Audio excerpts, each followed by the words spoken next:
Good morning students. तो जैसा कि आप सभी बच्चों को पता है कि हमने जो कल हमने बात की बेटा वेव्स के बारे में। तो वेव्स के बारे में आपने पढ़ा कि वेवलेंथ क्या होती है, एम्पलीट्यूड क्या रहेगा, फ्रिक्वेंसी क्या रहेगी, और फ्रिक्वेंसी के बाद आपने वेलोसिटी के बारे में भी बात की। इसके साथ साथ हमने कुछ न्यूमेरिकल्स प्रॉब्लम्स को भी डिस्कशन किया। न्यूमेरिकल प्रॉब्लम्स आई होप बेटा सभी बच्चों ने क्लियर कर लिया होगा, बहुत सिंपल न्यूमेरिकल थे। इन न्यूमेरिकल्स के अंदर जो हमने फॉर्मूला यूज़ किया that is mu is equal to C by lambda. Okay, तो यहाँ पे जो म्यू था that is frequency, C is velocity of light and lambda is a wavelength of the waves. और इसके साथ साथ आपने पढ़ा कि 1/λ is known as a wave number. तो सारे न्यूमेरिकल्स इस फॉर्मूलाज के ऊपर डिपेंडेड थे, और आप सभी बच्चों ने उम्मीद करते हैं वो सारे क्वेश्चन आपने सॉल्व कर लिए होंगे। तो आज हम इस लेक्चर के अंदर डिस्कशन करेंगे इलेक्ट्रोमैग्नेटिक वेव्स के बारे में। ओके, तो ध्यान रहे, बहुत इंटरेस्टिंग टॉपिक रहेगा। और जो नेक्स्ट आपके टॉपिक हैं वो भी कंप्लीटली इन्हीं टॉपिक्स के ऊपर डिपेंडेड होने वाले हैं। तो हम बात करने जा रहे हैं कि व्हाट इज़ इलेक्ट्रोमैग्नेटिक रेडिएशन, या फिर आप बोल सकते हो इलेक्ट्रोमैग्नेटिक वेव्स होती क्या है। तो ध्यान रहे कि अगर किसी वेव्स के अंदर, तो आप बेटा एक बार इसके नाम पे जाना है। Electromagnetic means, electro means electric component and magnetic means बेटा मैग्नेटिक कंपोनेंट। कि अगर किसी वेव्स के अंदर दो कंपोनेंट हैं, one is electric component, electric field का कंपोनेंट, और नेक्स्ट मैग्नेटिक फील्ड का कंपोनेंट प्रेजेंट है, तो उस वेव्स को हम इलेक्ट्रोमैग्नेटिक वेव्स का नाम बोल सकते हैं। तो आप इस फिगर के अंदर भी देख सकते हो कि इस फील्ड के अंदर जो वेव्स जा रही है, इस वेव्स के अंदर आप देख सकते हो वन इज जो रेड लाइन के थ्रू रिप्रेजेंटेशन हो रही है that is electric field component. Okay, और जो ब्लू कंपोनेंट है, ब्लू लाइन आपको, ब्लू वेव्स आपको दिखाई दे रही है, that is magnetic field component. अगर किसी भी वेव्स के अंदर इलेक्ट्रिक फील्ड कंपोनेंट और मैग्नेटिक फील्ड कंपोनेंट प्रेजेंट हैं, तो उस वेव को, उस रेडिएशन को हम इलेक्ट्रोमैग्नेटिक रेडिएशन का नाम दे सकते हैं। ओके, तो अब हम बात करेंगे इलेक्ट्रोमैग्नेटिक वेव्स, इलेक्ट्रोमैग्नेटिक रेडिएशन के पास क्या कुछ होता है। ओके, तो यहाँ पे आपने सिंपली ध्यान रखना है कि अगर किसी वेव्स के अंदर इलेक्ट्रिक और मैग्नेटिक कंपोनेंट हों और both of thems are perpendicular to each other, जैसा कि आपने फिजिक्स के अंदर भी पढ़ा होगा कि किसी भी इलेक्ट्रिक मैग्नेटिक वेव्स में जो इलेक्ट्रिक और मैग्नेटिक फील्ड के कंपोनेंट होते हैं both are perpendicular to each other. Okay, तो उस रेडिएशन को हम इलेक्ट्रोमैग्नेटिक वेव्स की रेडिएशन बोल सकते हैं। ओके, इसके साथ साथ आपने ध्यान रखना है electromagnetic waves does not need any medium, कि इसको बेटा किसी भी टाइप के मीडियम की ज़रूरत नहीं होती। जैसा कि साउंड वेव्स को आपको पता ही है कि साउंड वेव्स को without medium it can not travel, but electromagnetic waves बहुत easily without any deviation electromagnetic waves easily move कर सकती हैं। तो इसको बेटा किसी भी टाइप के मीडियम की ज़रूरत नहीं पड़ती। क्लियर।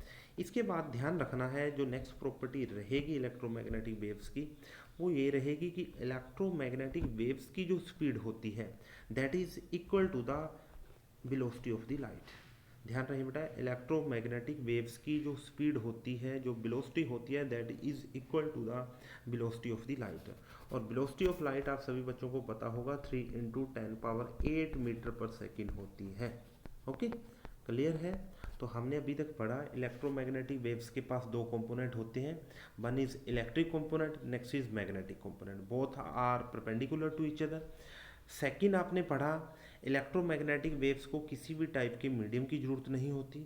और थर्ड आपने पढ़ा इलेक्ट्रोमैग्नेटिक वेव्स की जो स्पीड होती है दैट इज़ 3 × 10⁸ मीटर पर सेकेंड। अब इसके बाद हम क्या करने जा रहे हैं, इलेक्ट्रोमैग्नेटिक वेव्स को आगे क्लासीफाई करने जा रहे हैं। ओके, तो अभी आप देखोगे अभी क्लासिफिकेशन किस टाइप का होगा। ध्यान रहे, जो इलेक्ट्रोमैग्नेटिक वेव्स का जो क्लासिफिकेशन रहेगा वो क्लासिफिकेशन हम दे रहे हैं on the basis of their frequency and their wavelength. तो हम फ्रिक्वेंसी और वेवलेंथ को माइंड में रखते हुए इलेक्ट्रोमैग्नेटिक वेव्स को आगे क्लासीफाई करने जा रहे हैं।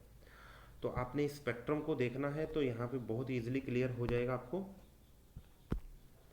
तो इस स्पेक्ट्रम के अंदर आप देख रहे हो these are the gamma radiation. Okay. इसके बाद आप देख रहे हो यहाँ पे एक्स रेज है। तो जैसे जैसे आप इधर मूव कर रहे हो, ध्यान रहे, जैसे ही आप लेफ्ट टू राइट मूव कर रहे हो तो आपकी जो वेव्स की जो फ्रिक्वेंसी है वो कॉन्टिन्यूसली डिक्रीज कर रही है। तो यहाँ पे इस पैरामीटर को आप चेक कर सकते हो, this is mu. Mu means represent the frequency. तो गामा रेज से एक्स रेज से यूवी रेडिएशन, यूवी से visible, IR, microwave and FM, am and radio waves. तो जैसे ही आप लेफ्ट टू राइट मूव करोगे तो आप देखोगे कि इन वेव्स की फ्रिक्वेंसी कॉन्टिन्यूसली डिक्रीज कर रही है। ओके। और इसके साथ साथ आप सभी बच्चों को बहुत अच्छे से क्लियर होगा कि mu is inversely proportional to 1/λ। Okay. Means frequency is inversely proportional to the wavelength. तो जैसे जैसे यहाँ पे फ्रिक्वेंसी अगर आपकी डिक्रीज कर रही है तो नीचे एक पैरामीटर है that is lambda, means wavelength. तो साथ ही साथ ये लैम्डा की जो वैल्यू है this will be continuously increased. Okay. तो आपने देखा कि यहाँ पे जो हम इस कंप्लीट स्पेक्ट्रम को ऑब्जर्व कर रहे हैं, इस कंप्लीट स्पेक्ट्रम के अंदर हमने देखा कि we are arranging the electromagnetic waves in the decreasing order of their frequency. Okay. और इसके साथ साथ आप बोल सकते हो electromagnetic waves are arranging in the increasing order of their wavelength. Okay. तो इसका जो अरेंजमेंट है, इस अरेंजमेंट को हम नाम देते हैं इलेक्ट्रोमैग्नेटिक स्पेक्ट्रम। ध्यान रहे, what do you mean by the electromagnetic spectrum? तो electromagnetic spectrum is a arrangement of the electromagnetic radiation. Clear? अब इसके साथ साथ आप ध्यान दे सकते हो this is the visible spectrum. Visible spectrum मुझे बहुत अच्छे से क्लियर होगा आप सभी बच्चों को कि एक ऐसा स्पेक्ट्रम होता है जिनको हमारी न्यूड आइज डिटेक्ट कर सकती हैं, कि एक ऐसे कलर होते हैं जो हमारी आइज के द्वारा डिटेक्ट किए जा सकते हैं। तो this range is 400 to 750। Normally हम बोल देते हैं 380 नैनोमीटर टू 780 नैनोमीटर। ओके। तो इस ऑब्जर्वेशन को, इस वेवलेंथ को हमारी आइज डिटेक्ट कर सकती हैं और इसी को हम विजिबल स्पेक्ट्रम का नाम देते हैं। ओके। तो आज आपने यही करना है बेटा। आज हमने पढ़ा इलेक्ट्रोमैग्नेटिक वेव्स होती क्या है और इसके पास क्या कुछ प्रॉपर्टीज रहेंगी। ओके। और इसके साथ साथ जो भी आपने न्यूमेरिकल पोर्शन लास्ट लेक्चर के अंदर सॉल्व किया है, प्लीज़ उस न्यूमेरिकल पोर्शन को मेरे पास सेंड कीजिए। ओके। Thank you.